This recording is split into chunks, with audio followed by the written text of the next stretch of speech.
because we're not going to have meditation today, although I have one that I'm going to send out to everyone in the chat that you can use.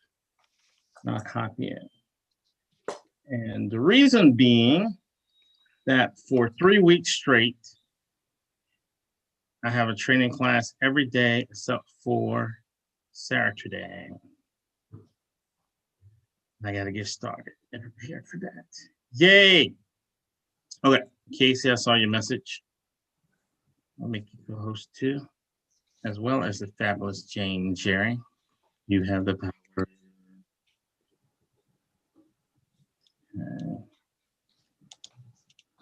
Give it to you too. No.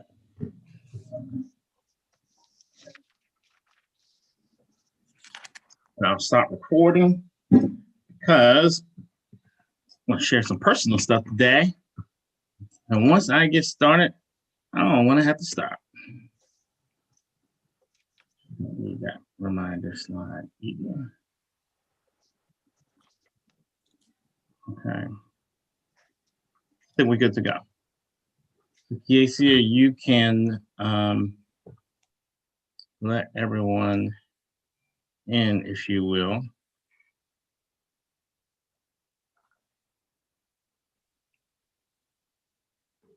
Just about be on.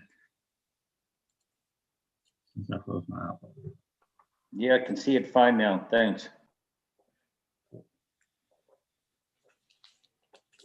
Okay, good to go. So I want to welcome everyone to Spiritual Sunday. And today we're talking about auras and how to see it, how to make yours shine. And really, as I was building out the content, it turned out to be a lot about history, giving you examples of certain things, bringing out things that are little known facts, as well as we'll have an exercise where you will be able to test out being able to see your aura. So if you have a plant, I was practicing last night. I got this little plant here too that I just took from upstairs. If you have a plant nearby, a pet nearby, a human nearby, then you'll be able to test it out. And actually, even if you have a crystal nearby, you should be okay to do that too. So if you don't, now would be a good time to grab it. So I want to spend some time actually having people practice and teach them how to do it. And probably in May, we'll have a more in-depth class to dive in deeper. So with that, let's hop in. For anyone who this is your first time, or as a reminder to all of us, the format that we normally go through is spiritual knowledge, where we will talk about the topic. Today's topic, of course, is auras. Then we will have spiritual abilities, which normally will go into meditation, but I'm going to do an exercise where I have written out some things that I can walk you through so you can practice seeing the aura on plants or inanimate objects, just in general. And then we have a discussion where you have a question answer period. So I am estimating that today we will go for an hour and 15 minutes. So Kiesia, you can keep me on track with that. Since we're taking out the meditation, hour and 15 minutes from where we are right now. And if something pops up in the chat, if it's, as we go through, you can type in the chat if you have any questions, and then at the end, we can take it. And if you can keep yourself on mute as we go through this first beginning part. And then once we finish with the lesson aspect, then you can unmute and just share your thoughts, questions, or comments, experiences, because we're going to talk about experiences today. And in general, we have classes. Classes are free. That's what we're doing right now. Then we have courses. Courses will begin in May. And then coaching and then certification as we build up. Ooh, yeah. So welcome. Is there anyone here who is here for the first time? I am actually. I am too. Well, welcome to both of you. So if you wouldn't mind introducing yourself, your name, spiritual background, like new to spirituality or this and that, whichever way you describe yourself. And then why are you hanging out with us today?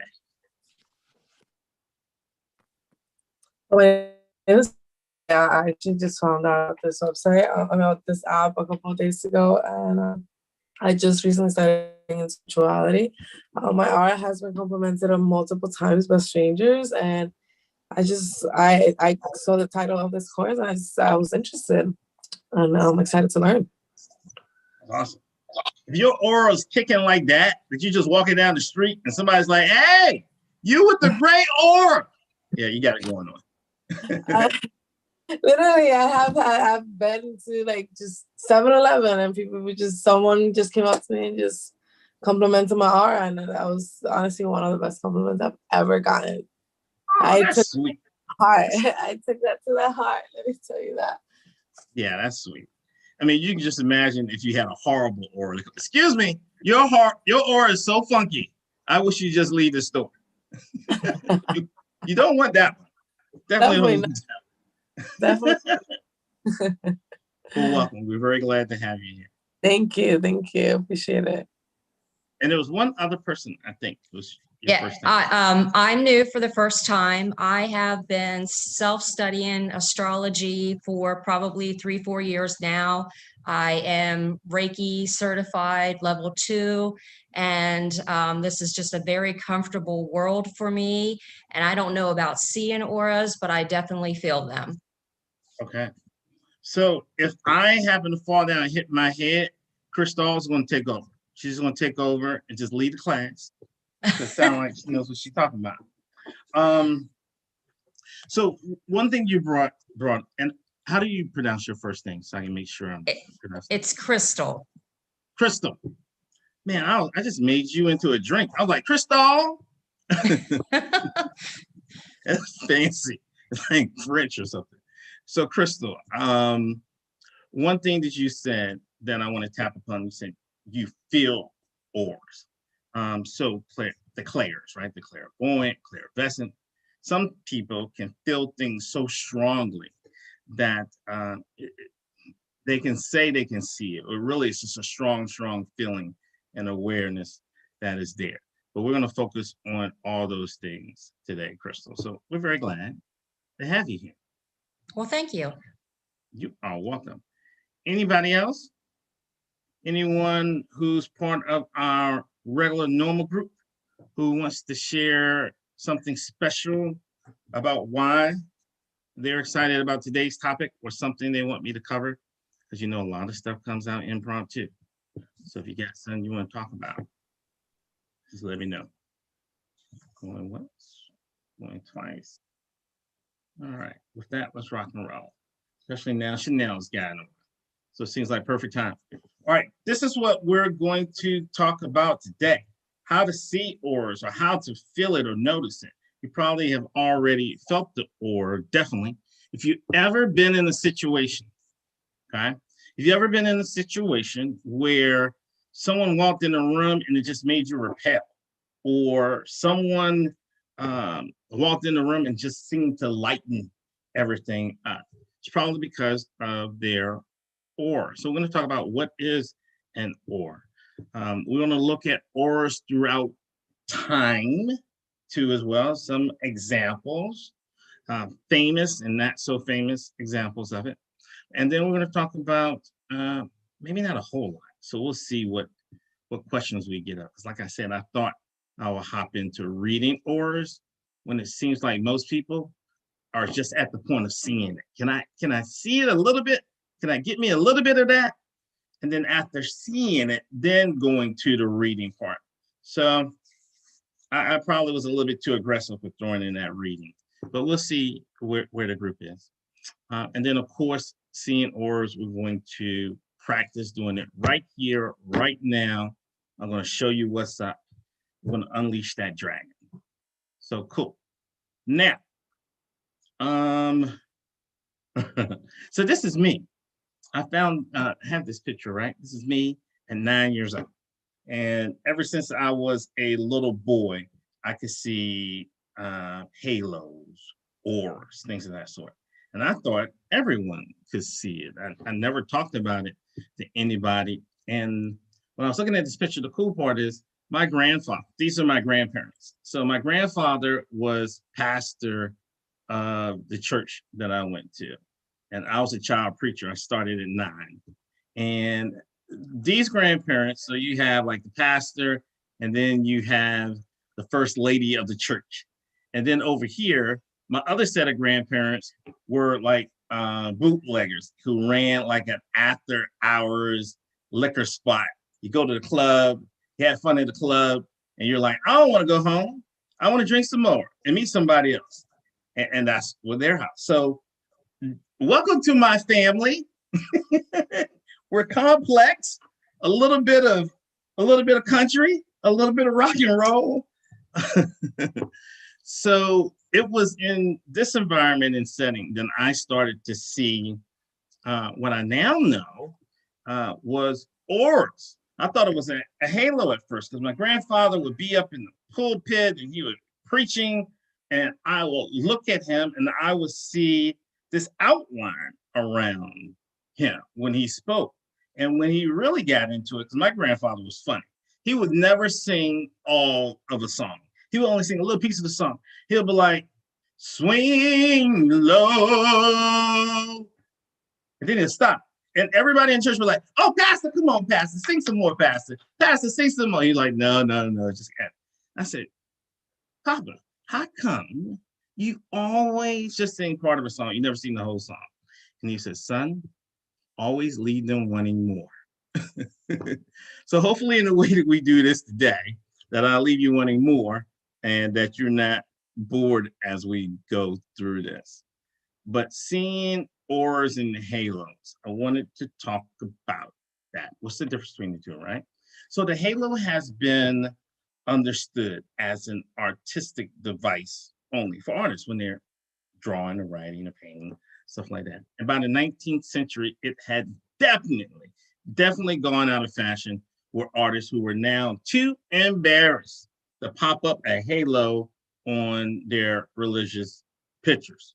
So we're still accustomed to kind of thinking of it as a religious trademark in the West. Of course, to consider it the very badge medieval Christian art, like everyone who was anyone had like a halo popped up on them. But in its origins, the halo is neither Western or Christian, nor even religious. And most interesting of all is probably that it's not an artistic device either. Halos began to appear in art long before any religion that is associated with right now. And at the end of the Greek Dark Ages, 2,900 years ago, Homer described a preternatural light shining around the heads of Greek heroes engaged in murderous combat at the height of pitched battles. So if these halos were signs of divine approval, then God must be a SOB. Or perhaps the phenomenon had nothing at all to do with divine approval. So this halo aura thing, it goes way back in the day. So let me show you some examples. Okay. This right here, Ra, was solar disk. It's a halo. It's the aura. The Egyptians, yeah, I was talking to my wife about this the other day. Their drawings kind of sucked. They did not know how to do the face Like they only do the side of the head. Like everything was a side profile. It's like glamour shots from the side, but they weren't able to get it all. But here are different religions, from Christianity to Hinduism to Buddhism, Islam. It's just different places where we continue to see this type of aura. So what is it? What is it? In the simplest terms, the aura is a field of energy. It's a field of energy that comes from all things, not just living things, all things. Some may see it as a band of color or as colors. Others might describe the appearance of an aura as waves of light or motion. And still, some other people indicate that they can feel certain things just by being close to another person. That's what we talked about in the introduction to that. She could feel the aura of other people. So to give you another example, Jesus, JC. So I don't consider myself a Christian. I'm open to all religions that speak of love. I like to consider myself more of a spiritual person. So when you hear me speak about Jesus or any other religion, just keep that in mind. Because I don't see things in just one way. That's just me, the way I believe and think. You certainly don't have to believe and think that way. But one of the things that I found out was that Jesus was the first person to make it rain. And I don't mean like rain from the sky. I mean, make it rain down auras. So not in the way that you may think. He would be in a cave praying, and his disciples would gather around him, and his aura would shine so brightly that it will fall upon the disciples, that they would try to huddle up around him in prayer.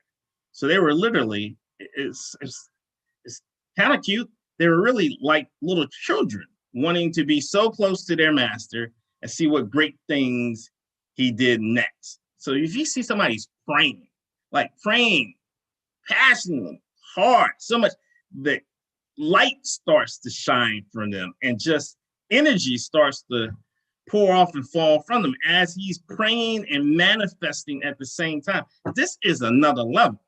This isn't like that first level spirituality where you're just like, yes, we are one, but you can't do anything with it.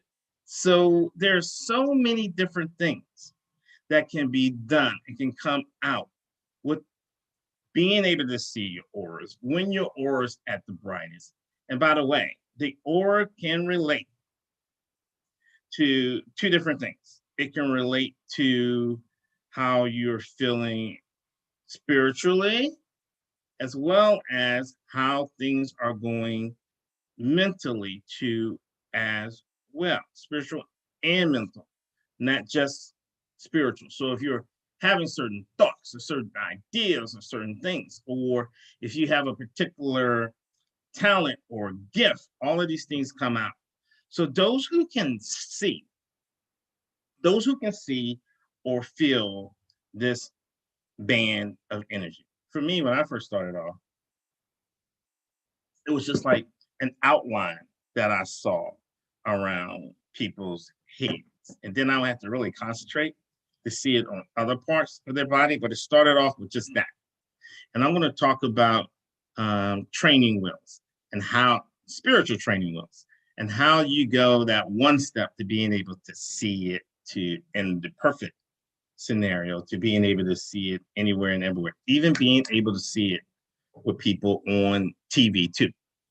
So those who can see or feel this energy or vibration, they kind of insist that the aura provides descriptive information about the person, about the plant, living thing, or object with which the aura is emanating. That's that reading aspect. But as I said, as I was going through, and some of the people I talked to, I was like, ooh, okay, we're not exactly at the reading point yet, because they're not seeing it on a regular basis. You have to see it to be able to read it.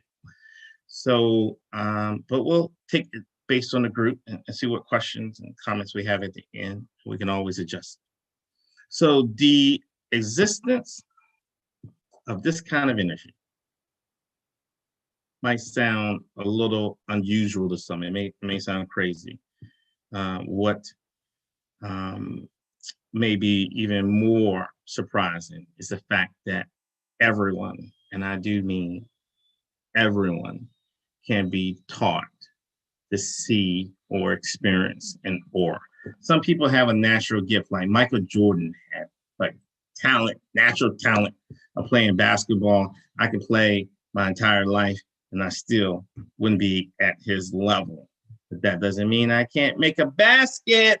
Woo! So all these things, the more you practice, the better you're going to be. Like the more you meditate, the more your spiritual abilities are going to grow. So we see people who probably have been spiritual for a long time, but if they don't have a regular routine of meditating, yet you're not going to see spiritual growth. So as long as we're here, we still have an opportunity to grow. So that's what we're going to learn to do today. We're going to learn how to be able to see and experience the auras. Kind of cool though, right? Throughout time, just different things. All right, cool. Now, in Western religious history, the aura has been associated with the halo, right? Well, in mysticism, the aura is connected to the astral or non-physical body. So although some individuals contend that there is no such thing as an aura, in the 20th century, Kirlian photography provided evidence of the existence of the aura. So the first time I ever seen any of this, and that's what you see over here on the right. It's like started off with they do a picture of you, and based on the picture, you can see your aura. And I'll never forget it. I have a cassette tape right over there. That's how long ago it was. A cassette tape of this lady in San Diego who took a picture of me and then showed me what my aura looked like. And it had some violet, purple, and it was kind of cool. It was just at the beginning of it. So if you never had this done, this is a cool thing to get done. And if you're in the area, because most of us, except for our friends in India and Canada, most of us live in the DC area. You may know a lady named Bonita Woods, and Bonita has a equipment where you're not even taking a picture, you're putting your hand down on something, like your fingers, and from that, it's able to take it. So it's a whole lot of cool different things that are out there right now. So auras can make someone be repelled or attracted, pulled in or pushed away. Auras can be observed as people execute certain behaviors or thought. So if someone isn't feeling you right, and from a professional standpoint, I cannot tell you how many times on the job, I was able to identify, yeah, this person doesn't have my best intentions in mind, just because auras don't lie. You see someone in the spiritual world that they can't have on a mask. They are what they are. So a lot of things come to light when you're able to start to see the auras, and then from seeing the auras, identifying what the colors may mean. Or you may be at the point where, okay, let me pause. Just had a thought. Since we're not all at the same level, let me give you kind of like the baby steps that I have observed in people being able to see auras, to do things about auras. So in the first stage, you may not see anything. You look at somebody, you look at something, you look up and down, and you see nothing. And you're like, I don't know what they're talking about. These people are some kind of crazy. And then you may notice that you're able to see something in a plant or a tree first, before you see it in any person. So now we're getting into plant empaths, something that we talked about before. And then the next level up, you may see an outline around someone's head, but only at certain times. And we're going to talk about those certain times and those certain situations. And then you get to the point where you're able to see colors on people, and the colors can change. Like, I saw her Tuesday and it was violet. Now I see her and it's more of an orange sheen. And sometimes when you say see, it can really be feel. It's like you don't see it. Saying that you see it is a bad description for some people. It's more like I feel this, or you just intuitively know this or is orange, but it's such a strong knowing. It's like a just pressing on you that you know it. And then you get to the point where you are able to see, observe, and help change when it's in somebody else, okay? And change when it's in you.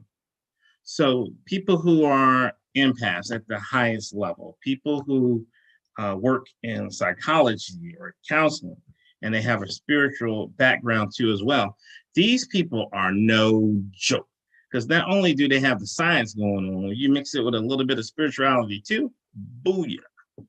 So you can look at someone and see the state they are in and try different things until you see what resonates with them and begins to shift their aura.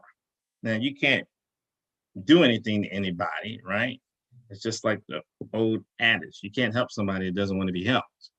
But if you have someone that's willing to engage with you as you talk them through, as you help them through a situation, then their aura can change.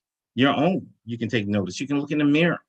And once you look in the mirror and you start to see your own aura or notice the situation that you're in and how you feel, you can raise your vibrations. You can change your colors from the thoughts that you're thinking to the spiritual activities that you participate in, even from a praying standpoint. So I don't know if you can see, I moved this picture that's normally behind my computer screen, same one that you have up here, Alex Gray. I love Alex Gray. First book I wrote on his ashram he has up in New York City. And Alex Gray sees things differently. So he draws more of a spiritual picture. So this picture is a picture of someone who's praying. And you see the aura that's behind them, that's coming out. That's why I love it. And this is quite clever. I say clever, but I guess he saw it. As this person was praying, this is different languages that those prayers were going out in. So let's take a look at some auras throughout time. Let's take a look at some people. And by the way, every time we have a topic, I have something that I have a personal experience with, but then I go and I research and I study and then I practice it. So most of the things that we talk about, I have started doing like some type of deeper study, like 2 weeks prior or whatever. So 2 people that we're going to talk about, I don't know about. Okay, I didn't know about until I started studying them. So I'm kind of excited to talk about it. One person I know about, because one person is me. All right. Joseph. Who is this person? I don't know if anybody else never heard of this fantastic saint before, but I'm going to talk about him. Joseph Cupertino. I guess that's how you pronounce it. But don't trust me because I messed up Crystal's name earlier. Stories of the renowned saints and mystics always fascinated me. The vortex of many colors that surrounded this saint, Joseph, before he performed outstanding feats. Now, I'm talking about this dude levitated and teleportation, like poof, like remember Adrienne Magini? I don't know how she could ever get that nose, but he would be in one spot and then poof, he would be in another. Now, Jesus walked on water. That's pretty cool. This dude straight up levitated, and hundreds of people saw him over the course of decades. We're not talking about, oh, did you hear about Joseph? like, nope, Joseph's levitating again. And he was honored as a Christian mystic and given sainthood too as well. Okay. Now, I found this hilarious. He is said to be, he's said to have been remarkably unclever. That's right, remarkably unclever, but prone to miraculous levitation and intense ecstatic visions that left him speechless. So first of all, I ain't never heard nobody say, oh, he's such a great saint, but he sure was stupid. That's basically what they said. He was not known for being smart. And it kind of felt like they were saying, if you think this man was playing a trick, he won't that kind of smart. So it's hope for everybody. I just love that. You don't have to be smart. You can still levitate and fly. So Joseph had other psychic abilities as well, including clairvoyance, precognition, the odor of sanctity. Now I spoke about that, but I never spoke about it in this fancy name, odor of sanctity. So I had a friend of mine, a sister in Kolkata, who every time Mother Mary would visit her, so she had visits from Mary, Jesus's mama. Every time it happened, she would smell roses. So that's what that is. So he had the ability that when he was around saints, they exuded a certain smell that he would smell. He was infused with wisdom, which means normally he wasn't that smart, but he had momentary glimpses of genius where people were like, oh, did that come from JoJo? No, it didn't. Little JoJo. Now that aspect I can relate to because there's certain times that when I'm working with my team and I just get hit with something, it's just like a stream of consciousness. It's just like a flow. And we all stop and I'll let that pouring come out or wherever has to be said. Normally it's around an event and how many people are going to be there and where we need to set up stuff and stuff like that. Thinking of one time, Casey's one here that we were sitting at the table in Barberny the first time that happened. So this was Joseph, the ability to levitate and other stuff, and that people always talked about being able to see his aura and how it shined. Now, the irony of this is that I have a different iPhone, and my iPhone had pictures from the last time I went to India, and I wanted to transfer the pictures over. And when I transferred the pictures over, I saw something that happened to me 2 years ago around levitation that I've seen it before, but just the fact that I happened to run into it this time, it made it so it seemed like it was meant to be for me to bring it up. So for the first time ever, I'm talking about it publicly. So to give you an idea of the environment that I was in. So I was in India like 2 years ago, and I had an experience doing one of my motivational speeches. So I wanted to show you this picture so you can understand the atmosphere. It was pretty electric. It was very powerful. And everyone in the room got into it. Everyone, except for one person. I don't know if you can find them, but one person in this room feeling me. Let's see if I make it easier for you. Okay, here's me. And then dun dun dun dun dun dun dun dun dun dun dun dun dun dun dun. Let it. Everyone's like, yeah. He's like, I want my money back. Shoot, wait a minute. I ain't paid to get in here. Yep, but you can't please everybody. So at some point after this, I got on stage. For lack of a better term, I got lifted off the ground. And I'm gonna show you a picture of it. Here you go. So it wasn't a church, it wasn't a religious thing. It was definitely a positive atmosphere. But this picture was taken by one of my team members. And like I said, when I was going through my phone, in the pictures, I saw it again. So I figured it must be meant to be for me to show it. So I did not on purpose lift off. And surely I didn't go far, like flying around the room or anything.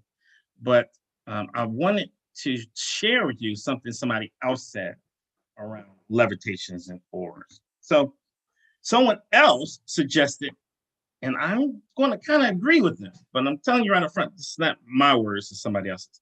Levitation, they said levitation is just a very spectacular manifestation of mind acting on body. It's like physical mediumship. So some believe an individual isn't levitating of his own or her own free will, but being levitated or lifted by spirit entities around them. Say what? Yeah. When I read it, and then after seeing this picture, it certainly looks that way to me. This is the ground. I'm not barely not even on my tippy toes when this picture was taken. I don't know what he's looking at. Like, does he see angels, God? What is there? I don't know. I don't remember that particular situation. I don't know if Shubham is on, but Shubham was there. Casey was there for this particular event. But here's what's up. So, you know, some of the things that just seem miraculous, they're not as far off as you think. People just don't talk about them. So we just end up not knowing about them. Now, Saint Teresa, okay? The Adventures of Saint Teresa of Avila. That I did check out. I think I pronounced right. Avila. She was profoundly mystical, yet had an immensely practical reformer energy about her. She was a pillar of her faith, but at the same time, she was suspect because she kept doing all these miraculous things. So the Inquisition believed her paranormal feats were diabolical in origin. By the way, when I was researching these stories, both about her and Joseph, I ended up buying some books off of Amazon about them. So it's kind of cool. Like when you hear people do cool things, I want to dissect and figure out how do they do it?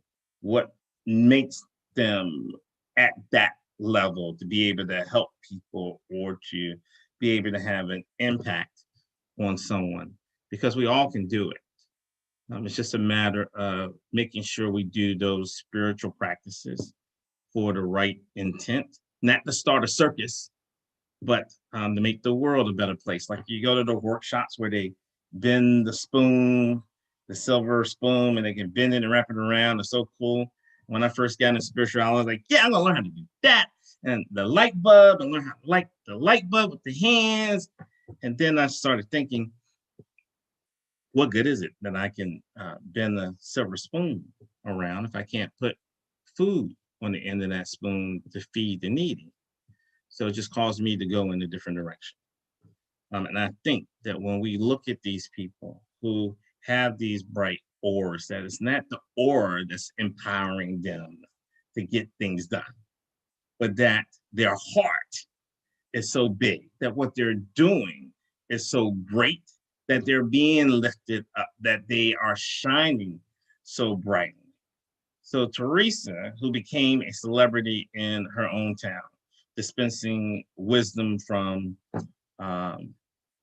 being a nun, was also known for her raptures, which sometimes involved levitation too.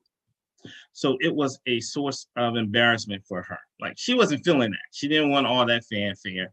And anytime she levitated, she told her sisters to hold her down when it occurred. So yeah, she seemed to be very, very humble. So humble, like, no, I can't be just flying around people. Mm-mm. So anyone who dares to blow off the dust from the files of history, we're certainly going to find certain things. And you may agree that things are seldom what they seem, including Teresa's halo. That is not like a disc that's slapped on the back of the head or just a circle that's drawn, but it is just energy that is really just coming off of these people. And many of the most sacred religious practices and symbols often have quite a different origin and explanation than what we're talking about today. So there are, I say, over 100, definitely over 100, definitely over 100 parallels between the teaching of Buddha and the teaching of Jesus. And Jesus was 500 years later. Also, the 7 sacraments of the Christian church were all initiation ceremonies of the ancient Egyptian mystery schools. They were called the White Brotherhood, by the way. But they weren't racist. They weren't from the South. They were from the East. The White Brotherhood. But I got to be honest. When first time I heard that, that's what I thought. But it has nothing to do with that. So what does that tell us? Was Jesus and Buddha plagiarists? Nope, I don't think so. They were both channels of a much more ancient wisdom. And that's that ancient wisdom that we're talking about today. So if this is the case, with such central matters as the teachings of JC or the sacraments of the church, then what do Levitations of Joseph and the blazing aura of Teresa, which everybody talked about her aura truly being on fire after she prayed or meditated? What's it tell us? I think it tells us that they weren't specifically favored by God, that they weren't so special that no one else could be that way. I think it seems more likely to be telling us something of ultimate concern about the real nature of the universe and the true capability of the human makeup of human beings and what we can do. So let's play. Let's play. Spiritual training wheels. Even if you never seen or believed it was possible to see an aura, we're going to work on that right now. Okay, so you can learn how to see auras for yourself, just as your eyes are able to look at your hand placed in front of you. Up the little head of myself. Just as you put your hand in front of your face and then you refocus on the wall on the other side of the room. You can do it right now if you want to too, right? Just look at your hand, and then from looking at your hand, start looking at the wall or something that's in the background.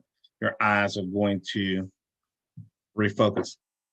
So just as you do that, you can teach yourself to see the energy that surrounds everything.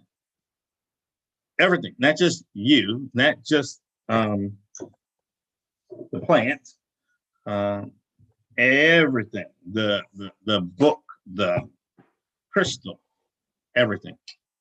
So rather than staring at something or squinting, the ability to see auras is really a technique of soft, passive, and receptive seeing. Just like how you floated to look behind your hand and then back on your hand.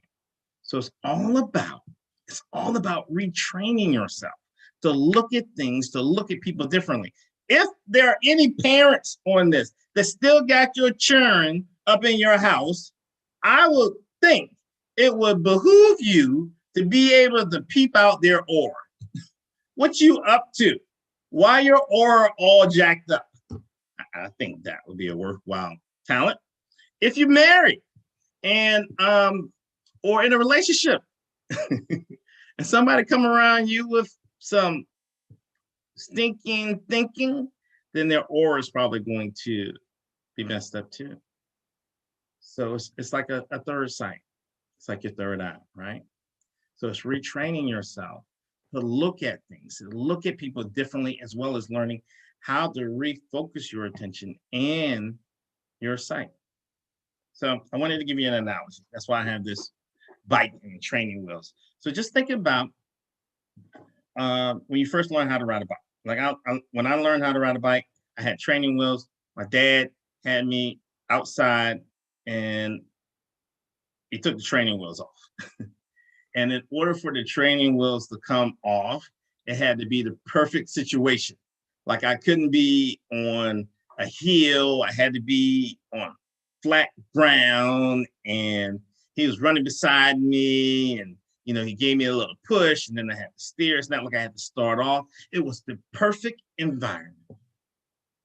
So I think that when it comes to auras and other people that I guided to look at the auras, that if you haven't seen an aura yet, or those different stages that I told you about, if you haven't gotten there, then we just need to set the ideal condition for you, such as appropriate lighting, black or white clothing being worn by the person who or you're trying to see, or having a black or white background or screen for the person to stand against, and so forth. So in the last year, my ability to see auras have gone up. I noticed that, like if I went to like a meditation center or church or anywhere where somebody was speaking, and if there was a white background behind them, something that's very light, then I'm able to see the aura around them a whole lot better. Okay. So we may need to get you in that environment. It could be the clothes that somebody wears. You can have a friend. You got a spiritual friend, a spiritual buddy. You can get on Zoom and practice and go back and forth with that too. There's a lot of different things we can do. So COVID sucks, but there's always an opportunity for us to come out of this eventually better and more skilled than we were when we came into it. So in time, you will be able to see auras without guidance or assistance. But starting off, let's try it. So with that, I took some notes, and I'm going to walk you through being able to see an aura. So my suggestion would be that you choose a plant. You have a plant, have a huge mother-in-law plant that I show a lot of love to. It's just huge, but it would have been too hard to move that big sucker down here. So all I had is like this little plant. So what I'm going to do is ask you to see if you have a plant that you can bring nearby to you, okay? And or you may want to look at the person beside you. Jane, Jerry, you guys can look at each other. Okay, I put it in. Okay, I see now. Because I just put down my other screen, so I see. All right, Kevin, you look like you got the same one as me. I just got a little one baby one. You look like you get the whole family up in there. That's kind of cool. All right. You can also take a look at your hand if you want. You can ideally take a look at anything and be able to see it. You may want to have it off of a white background. Like, I don't know if you guys can see from this, but I guess I should have spotlighted myself. Now I do it. My table is white. Walls are white, so that makes it a little bit easier for me. Okay, so let's go through it. I was just filling up space, allowing people to try to grab their things as we talk through this exercise of seeing your aura. So by now, hopefully you are someplace where you're feeling comfortable, close to a plant. If you want to look out your window, maybe you see a tree. I see the auras in trees a lot, and that's why this is here too. The guy like Alex Gray, he did this too, showing the auras and the energy coming off the trees. This is what I see right here. Not in terms of the person and this going up. That's what he sees. But I do see this aspect coming from the trees. And from my own hand, when I go through this, I see energy sparks that can come out too. And normally I feel it. So it's not like you just see it, but there's not a something physical that I feel. Now, every person can be different. So as I'm going through this, don't say, oh, well, the way I am doesn't fit in this box. So maybe I'm doing it wrong. No. Maybe you're just a little different. And that's okay too. Okay. So what I want you to do is to breathe in and out, relax yourself. Just breathe in and breathe out.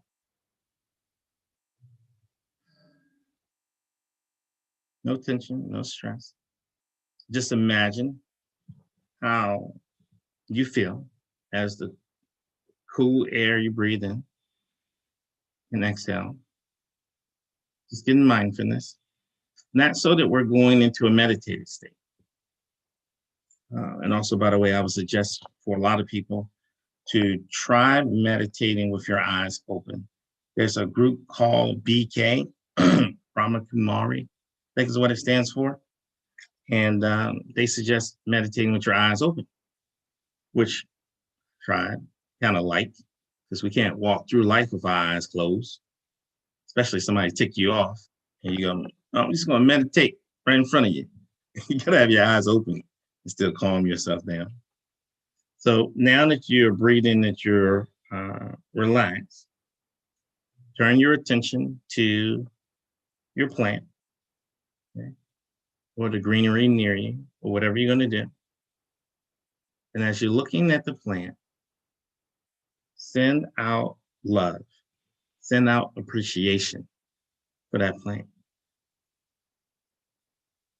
If you're looking at objects, the same thing. So I'm going to keep saying plant, but whatever you're using, you can substitute that in your mind. So send love and appreciation to the plant. Feel the energy that you're sending out to the plant.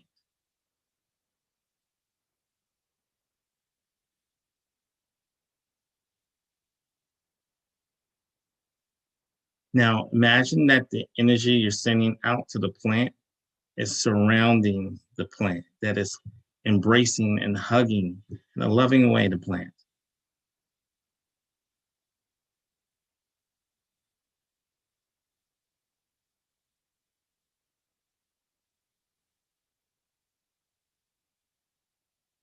Now, while you're feeling and imagining the energy, adjust your eyes.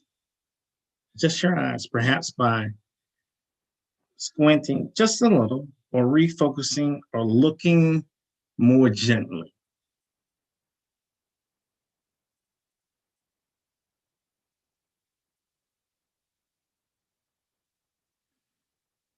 If you're struggling with that, another thing you can do is close your eyes.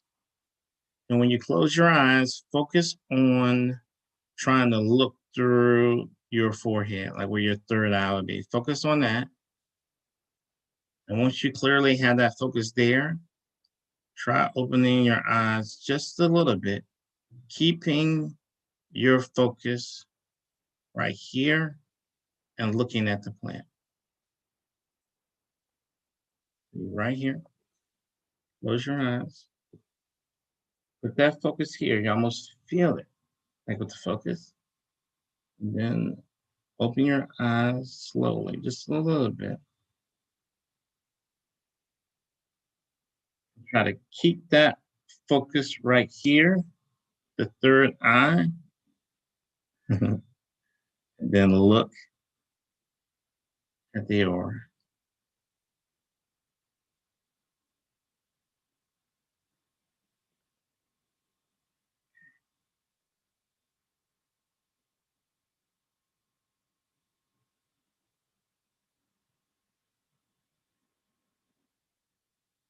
Trying to see if you can begin to feel the energy of that plant now. Not just see it, but feel it.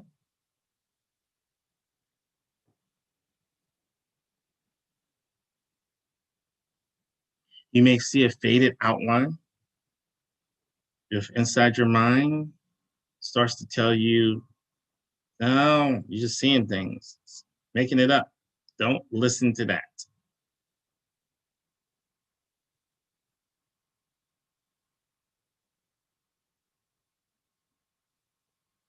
I'm aware of what you're seeing and what you're feeling.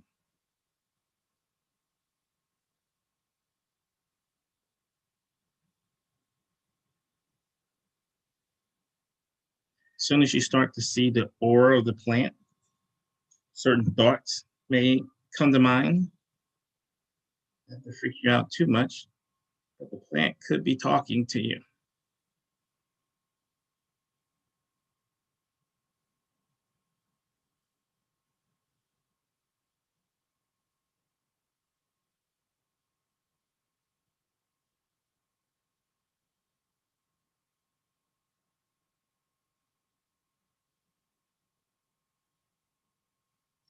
Plants love attention. So the aura may expand. You may notice that. My mama used to talk to her plants.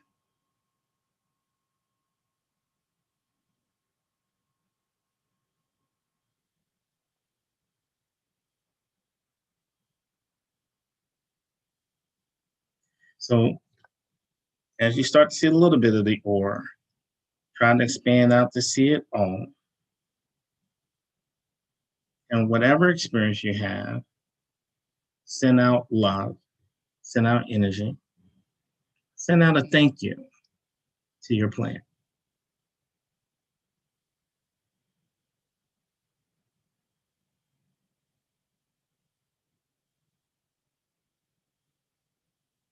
And then take another deep breath to reground yourself.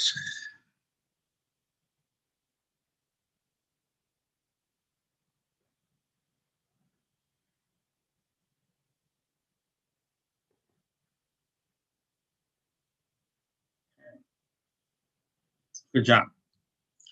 What I'm going to do now is I am going to stop the live stream and continue on. We do have a meditation that is set up. I will send this link out. It's oneness. It's actually pretty cool. I listened to it this morning. I will send that out in the chat. And this will be a great one to help you to tune in to the colors that you can see with the auras too as well. And before we hop into that, put this up here too as well. So after you check out the video, please comment and like the meditation, because that helps us to spread and more people see it. And next week, we're going to talk about how to handle your emotions spiritually. So almost like a continuance of this from the auras and everything. How do you have an impact and control your emotions better, as well as have an impact on the emotions of the people who are around you as well. So we'll probably take a deeper dive into the different colors of the auras and what it means. And I don't know if you can see it, but over here in the back, kind of have the same thing going on with the different chakras and the colors that are coming out from there. Okay, cool. Whew. All right. He said, how did I do with time? I don't even know what time it is. and look into the chats. So now we get to the point where we can have discussion, and anyone can talk about or ask or comment or share any experiences that they have. If you want to, just feel free to hop in. And if you want to go next after someone, so we can keep it smooth, because it's kind of like popcorn. If we have a couple of seconds of pausing without anyone talking, then I know, okay, it's time for us to say goodbye. And if you do want to speak, you can just pop up that little hand for the reactions. I got a brown hand. That's kind of appropriate. I don't know if everyone has a brown hand. Your hand may not be brown. I hope it's an equal opportunity hand selection. Now, You have a question in the chat. Sorry to interrupt. You have a question in the chat. Okay, cool. What is it? Let me see if I can scroll down and find it. Question. Being able, okay, is it, okay, I see it. Would being able to see auras be considered as spiritual gifts of Christianity? Talked about in 2 Corinthians 12. I asked about the religious aspect because you are mentioning saints, but I don't think this is religious, but a lot more spiritual. I believe that is a fantastic question. That's a great question. So when you hear me talk about any religion, because I can switch up on you in a heartbeat. It'll be Buddhism, it would be Hinduism, study them all. That bookshelf basically got everything up there. I find, and this is just my opinion, someone else can feel free to share their own. I find that there are certain universal truths that will expand past just one religion, and many religions talk about it. So that slide that I had up showing like people that looks like they have a halo were all different religions showing the same thing. So the answer to your question is yes. Spiritual gifts is exactly what it is, exactly what they were talking about in Corinthians. Another example is we wrestle not against flesh and blood, but spiritualities and wickedness in evil places. I think that over time, the religious aspect, when you hear wickedness, well, you know what? If I eat too many chocolate chip cookies, to me, that's wickedness. That's a wickedness I'm trying to fight. So that's just much about the sin aspect, but that there's a whole lot more to our existence. We're more than our physical selves. And I think this is an example of it. But it's kind of like meditation. It doesn't really belong to any one religion, and auras don't either. Even going back to Homer, the Iliad, and just the fighting that was going on and describing the killing, that definitely wasn't a divine or benevolent situation. They were killing people, but that energy that they were putting out could still be seen. It's a great question. Thank you. Look at Kevin. Kevin, you put in a BK link. I see that. I should have known you knew about the Brahma Kumaris. Jerry, how you doing? Thank you. I just wanted to confirm what you said about auras, and it's just my understanding from experience many years, as well as what I've read about it, that we all have the ability to see our auras, but you have to practice. Now, for some of us, it comes on real strong the first time, and you say, "Wow, you mean I can do that?" But we all have this ability. You just have to practice. And what I mean by practice is I like just putting my hands like this together against a black background. Well, I have a red shirt. And if you bring your hands really close, you can feel the energy between your fingers. But once again, if you do what Will told you to do and kind of look beyond just the fingers, you can actually see the energy between your fingers. Bring them real close against a dark background. And that's an early taste of, gee, I can see my aura. It's like when you look through your fingers like this and they get real close, it looks like you have a webbing between your fingers, but it's the energy going between the fingers. So anyway, practice and play with it against a dark background, like a black color. And we all have the ability to do it from day one. But as you practice and you become aware of it and your body becomes aware of it, there are many gifts that a lot of us have that you can just acquire real fast by just practicing. That's great. And since you're talking, I was trying to hop online and get a screen an image that is black that could be used for people to test out. Then I can share it. Let me see if I can do that now.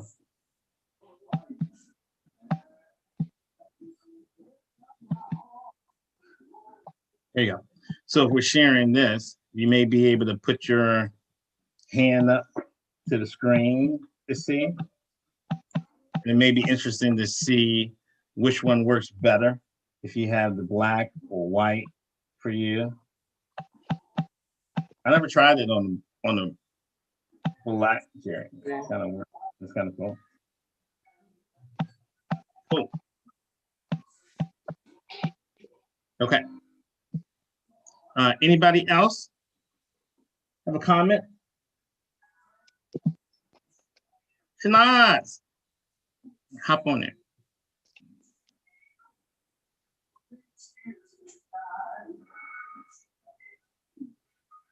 Oh, we can't hear you, Shanaz. You're on mute. Thank you. I have two questions from you. Sure. I always loved children, and they were very attracted to me for many, many years of my life.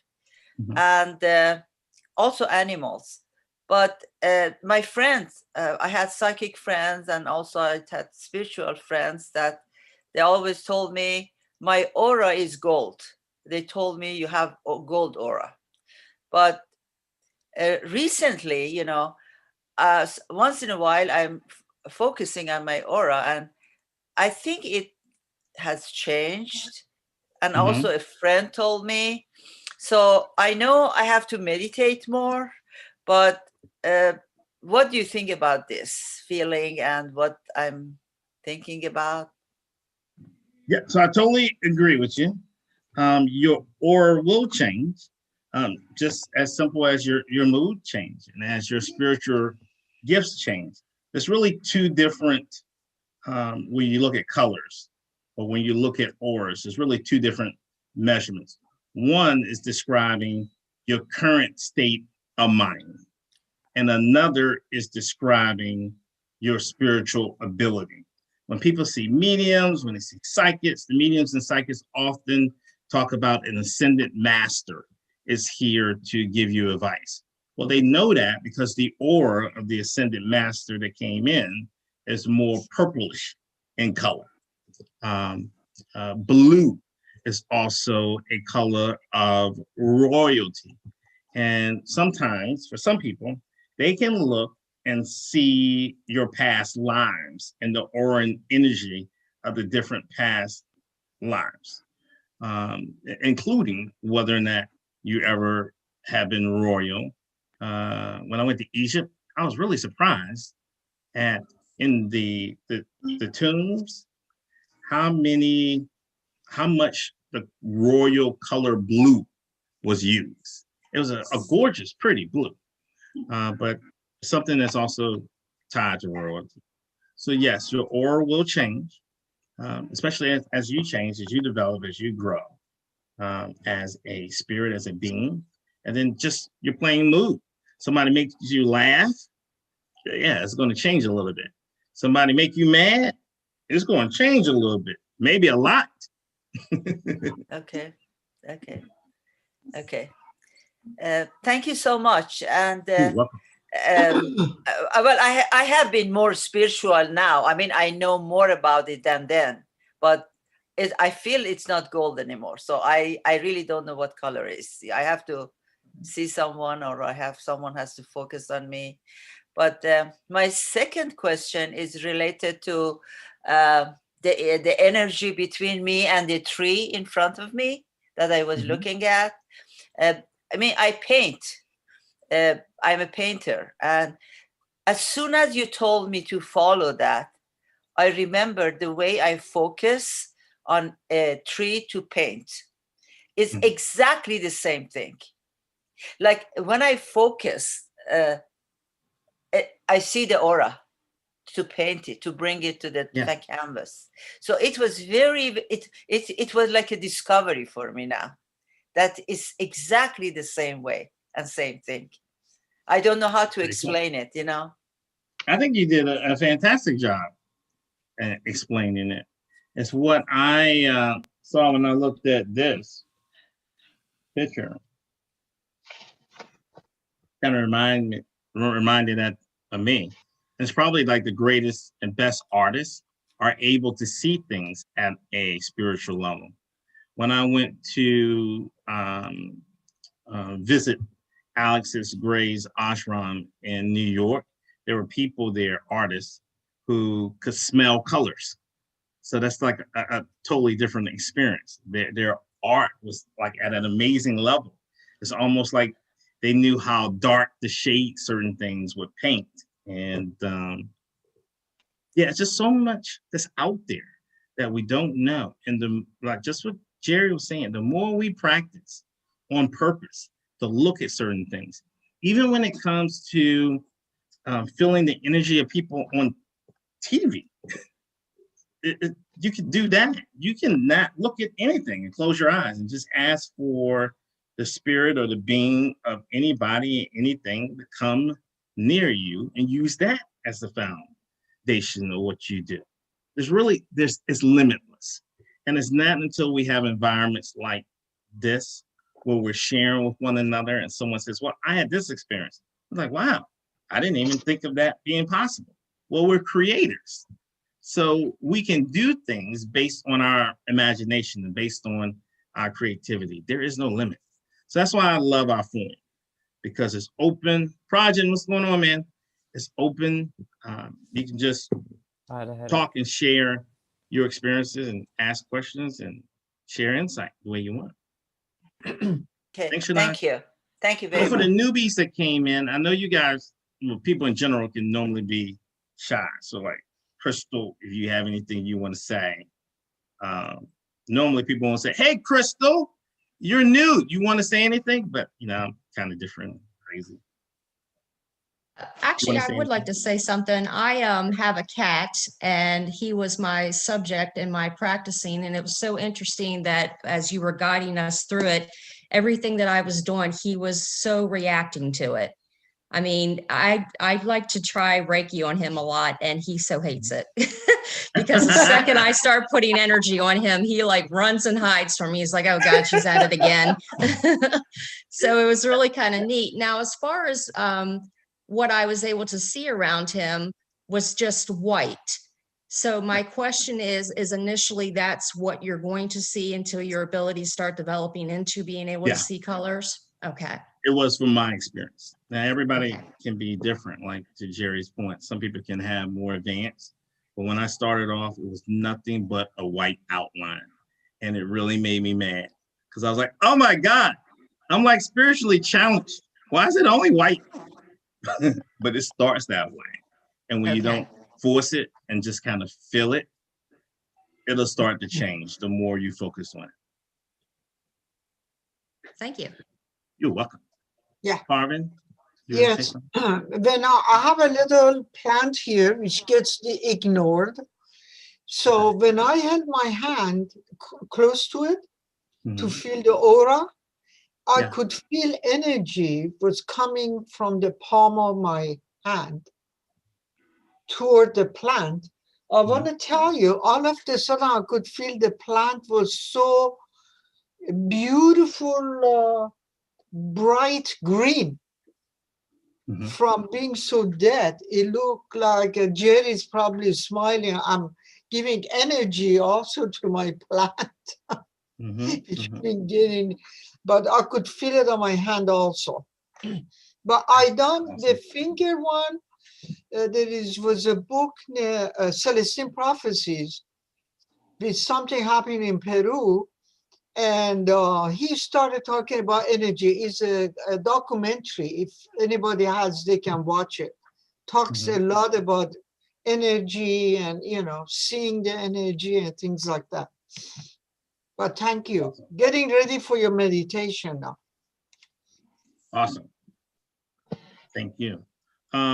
Same thing you described happened to me last night with that mother-in-law plant, that as I was focusing on it, I really felt a lot of heat, energy, just felt like in my hands. And when I looked at it and started to do that same type of focus, where you focus on your forehead, like looking through your third eye. So you still have like it's hard to put words to it. It's like a impression, like pushing, and then looking at my hand after I felt the energy. That's when I started seeing like sparks coming off my hand. I was like, did I just see that? And then I was like, okay, I know I shouldn't be saying, did I just see that? I saw it. But yeah, so when you start feeling that, for anyone who is sensitive, the way that Parvin is talking about it, look at it. And it's almost like you're looking with your heart and not just with your eyes. Or you may, if you're more of a kinesthetic learner, more of feeling, you may feel your way through. So that technique I said about your forehead and pushing on it, that's more of a feeling versus looking at the wall and then changing your focus or squinting your eyes. So you play around with different things until you find what makes you comfortable. And there is no right or wrong. If you choose any path and you do it long enough, you will become good enough where you see an end result. But yeah. Oh, I said I was going to stop the YouTube thing too. But I think it was some great conversation that came out in case someone else wants to see it. So we will stop the YouTube now, but you can continue to have any comments or ask any questions.